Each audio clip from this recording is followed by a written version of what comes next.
I had a instant reaction to the news that Chris Paul was sent home and he's no longer going to be a part of the Clippers organization. And, you know, my Chris Paul video went viral a few weeks ago and people found it funny. You know, they called me Bill Cosby in that video. It's very hilarious. I hear it. I do. But I had a reaction. I said, you know, the Clippers, y'all are scum. Y'all are a terrible organization. You belong in the basement with the dehumidifiers and the space heaters. You're just a dysfunctional bunch, and you deserve how dare you treat a legend like that? He's your greatest player in your history. Why you treat him like that? And that's still true. I still believe that because there is a way to treat your legends, right? Remember when Kobe Bryant was on his last years with the Lakers? The Lakers were terrible. And the Lakers were young and inexperienced, and they were just bad. And Kobe Bryant just sat there and kind of enjoyed the last ride, right? He didn't ruffle any feathers. He just kind of did what he did. You have other examples of this as well, right? Here's where I blame the Clippers for the choices that they make. Yes, Chris Paul is your legend, and you want to honor him, but you do know who Chris Paul is. Chris Paul has always been who he's shown you to be. He's a very matter-of-fact type of person. He will tell you to your face what you're supposed to do and what you're not doing right. That's the type of leader that he was. He used to rub players the wrong way his entire career. This is going back to Wake Forest. He's just that type of person. So his type of leadership style is not for everybody. You knew this back when he was playing. And you brought him back to the organization. And you have Kawhi Leonard. You have James Harden here. You have Bradley Beal. You have all of these players that couldn't lead you out of a Macy's parking lot. And you think that Chris Paul was going to sit there and just allow bad basketball and things to happen without him saying anything? This is Chris Paul we're talking about here. This is the same Chris Paul that played all 82 games for the Spurs last year. So he goes from playing all 82 to going on a team that he's not going to have any minutes. And you actually thought that Chris Paul was going to be okay with just sitting there and not say a word? We call him the Black Cat for a reason, okay? He goes there, he ruffles feathers, and then people want to get rid of him. The only reason why the Spurs were okay with it last season is because they got a bunch of kids, right? So it's okay for an old veteran that these kids are looking up to get the advice. You think Kawhi Leonard wants to hear from Chris Paul? Absolutely not. I'm stealing this money from the Clippers. You think I want to hear from you? I don't care. Stop talking to me. James Harden. He doesn't care about anything but James Harden. You think he wants to listen to Chris Paul? And you got to remember, there's history there with Chris Paul and James Harden. Chris Paul went to Houston. They were on the verge of winning championships, and he got kicked out of town in Houston. You know why? Because James Harden said, I've had enough. I've had enough. I would rather be bad than have his ass on this team any longer. So you now come back to the Clippers at 40 years old. You're not playing. And you want to tell people what to do. It was a marriage made in heaven for me because I said it when it happened. I said, this is going to be the end of the Clippers. I said it. I don't use hyperbole on this show. People think that I be trolling. I'm serious. They are 6-16, and they had to purge themselves of the black cat to save their season. Lawrence Frank flew down to Atlanta and said, enough. I got to talk to you now because you got to go. You got to go. They were saying that how he was questioning how the team was being run in the front office. He was questioning Ty Lue. He was questioning players. He was doing all of this. And I'm telling you, Chris Paul was 2 minutes away from having somebody punch him in the face. That's how close it was. Kawhi Leonard said, yo, listen, Lawrence, if you don't get rid of him, I'm going to put hands and feet on him. And James Harden said, I will join. Ty Lue said, I will hold him for you guys.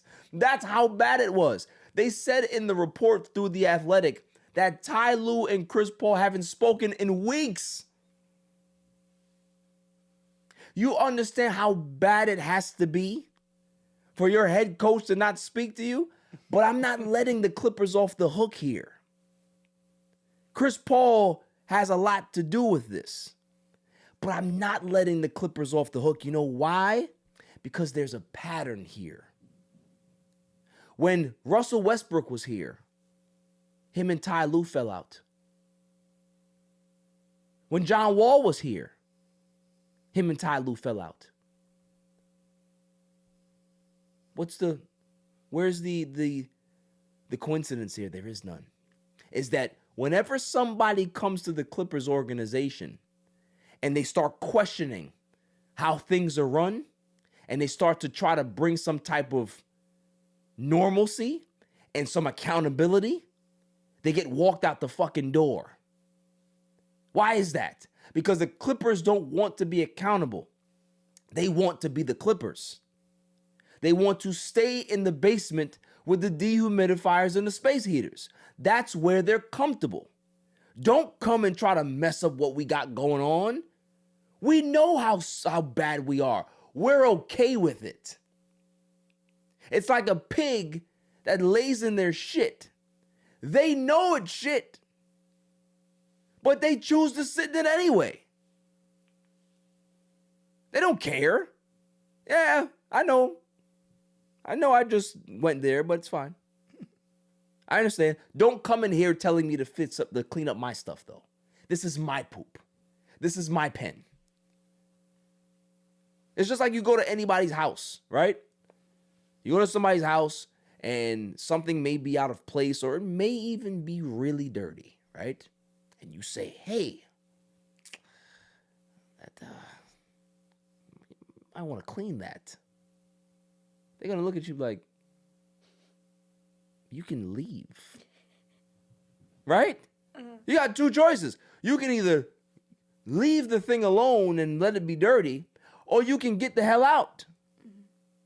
Don't tell me how to run my house. Don't tell me how to run my business. Especially when you don't have the impact that you used to have. You see, a lot of times in life, we tolerate talent. And what I mean by that is that when somebody is really good at something, you allow them to get away with a lot more bull than if they're not.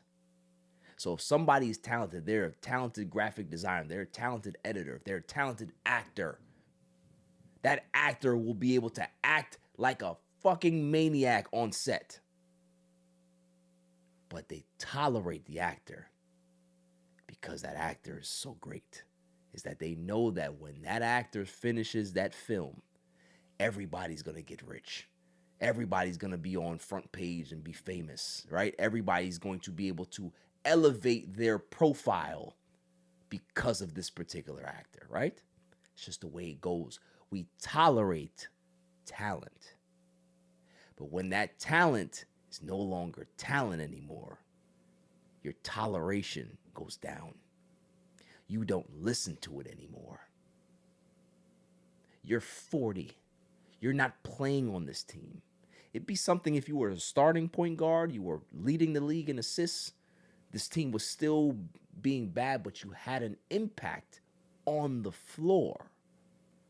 You don't have that anymore, bro. This is not 2011 anymore. This ain't the Lob City Clippers that you left. This is the Kawhi Leonard run disaster machine. And they like being the disaster machine because they have Steve Ballmer, who likes to grab people's thighs. He likes to steal money. He likes to do all these things behind the scenes. They like the way their business is run. Don't tell us how to run our business. You're supposed to be the legend that's supposed to just sit here and enjoy the ride while we give you all of these fruit baskets in this big retirement tour and kick you out the door. So we can go back to doing exactly what we want to do. We don't want anybody telling us about our stuff. So who do I blame here? Both parties are to blame. Multiple parties are to blame. The Clippers as a whole, as an organization, Ty Lue, because he has a track record of just like freezing out players that want to be that want accountability on the roster. You got Chris Paul because he's a fucking jinx. And then you have the front office with Lawrence Frank. How many times is Lawrence Frank going to be able to do this before he gets walked out the damn door? How bad do the Clippers have to be? The Clippers don't own their own draft pick until 2030. Just think about that. That's crazy.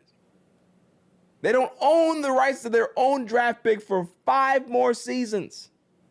They are stuck with this disaster. This is why they haven't kicked Kawhi Leonard to the curb, because what's the point? We're bad anyway. And we can't help it. Because you sold your franchise down the river for Kawhi Leonard.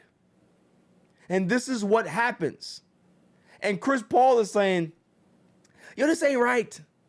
Like, this is not the Clippers that I left. I left the Clippers in good hands. They were pretty decent.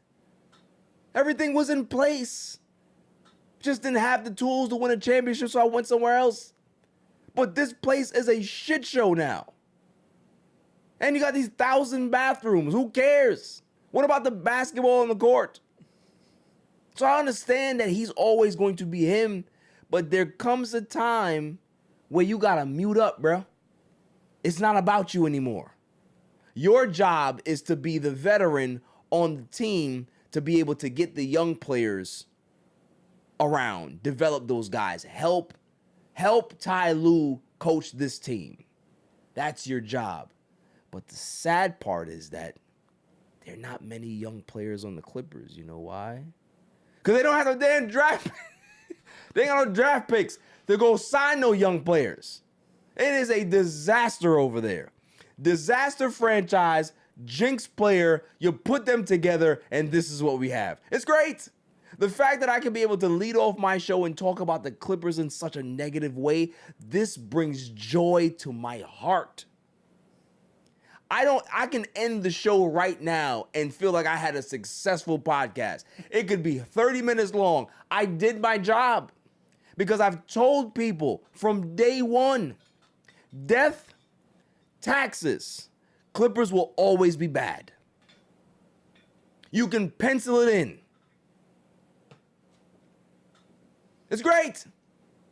Let it continue. I'm telling you, but don't be shocked if the Clippers go on a 10-game winning streak. Don't be shocked because the curse has been lifted. That's how they looked at it. So I'm sure when Lawrence Frank closed that phone down at that meeting and he went back to LA, everybody's waiting for him.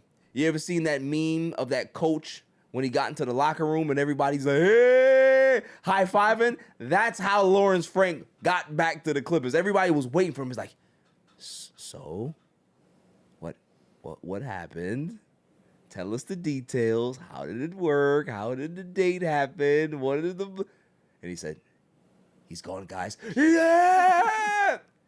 That was the reaction. Everybody wanted his ass out of there. Like, for you to have this type of impact 20 plus games into the season, they wanted to get rid of you in your retirement tour. This is unprecedented. This is his last hurrah. And they said, leave now. That is hilarious. It's fucked up, but it's also funny. Yeah, it's like in any sport, like the last year of a player, like no matter how bad they've been, like the last couple of years, like they look back on their whole totality, and they've been like a great player, and then they're always celebrated. But for him, he's just like, yo, no, we don't, no we celebration. don't want you. Just get no out celebration. They wanted him gone. It's like, yo, my man, like, this is supposed to be a retirement tour. Mute up, just sit there and look and have the cameras, like, do the wave. You know, you can talk to the fans. We don't want to hear from you, bro. That's like, listen, you guys never go to the park, but being in the park as a kid, there was always a certain dynamic. You had the young guys that's on the court. You got the athletic dudes. You got the guys that walk into the court without a basketball. You got the guys that walk in the court with the basketball so they get to play because they have the basketball. And then you have the old guys that are there that want to go ahead and dictate what the hell is going on the court. Yeah, young blood, you got to set this screen. You got to do this. And we were always looking at them old ass dudes like, the fuck out of here. Like, we don't, stop talking to me. I didn't pay you for lessons.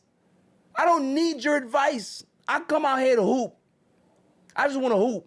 I don't care about how I'm setting the screen. I don't care what my jump shot form looks like. I don't care if I'm not sliding my feet correctly. You are not the person to tell me that. Sit your old ass somewhere and wait for next. Or take your ass home somewhere. Because we out here balling. That's how they treated Chris Paul. Take your old ass home. It's great. It's absolutely great. So anybody that wants to read the Athletics article about the situation, really, really good, really detailed. But that's basically it, is that Chris Paul tried to hold the Clippers accountable. The Clippers don't want to be held accountable. They don't want to be held accountable to a player that's an aging, declining player, and they kicked him out the door. That's all it is. That's all it is. When your two stars don't want to be told what to do, you're going to have this happen. So, sorry, but not sorry. You hate to see it, but at the same time, you love to see it. And it's one thing, I got one more message before we move on. Chris Paul better not ever effing think that he can be able to call LeBron James and say, yo, y'all got a spot over there. I don't want you nowhere near my Lakers. You leave, you go back to OKC, you go to San Antonio, go wherever you want to go jinx up that team. My team is playing too well right now to have your old ass on this team and mess up what we got going on. I don't want you nowhere near this team. That trade was vetoed many years ago. I don't want you now. I don't want you now. Because if Chris Paul ends up being a Laker, I'm telling you right now, I am going to lose my mind. It's going to be maybe the greatest crash out you've ever seen on a camera. I'm going to crash out. It's going to be bad. Bad, bad. So stay away. Stay away. You can either go away or stay away from my Lakers. You're not going nowhere. You're not coming here. Moving on.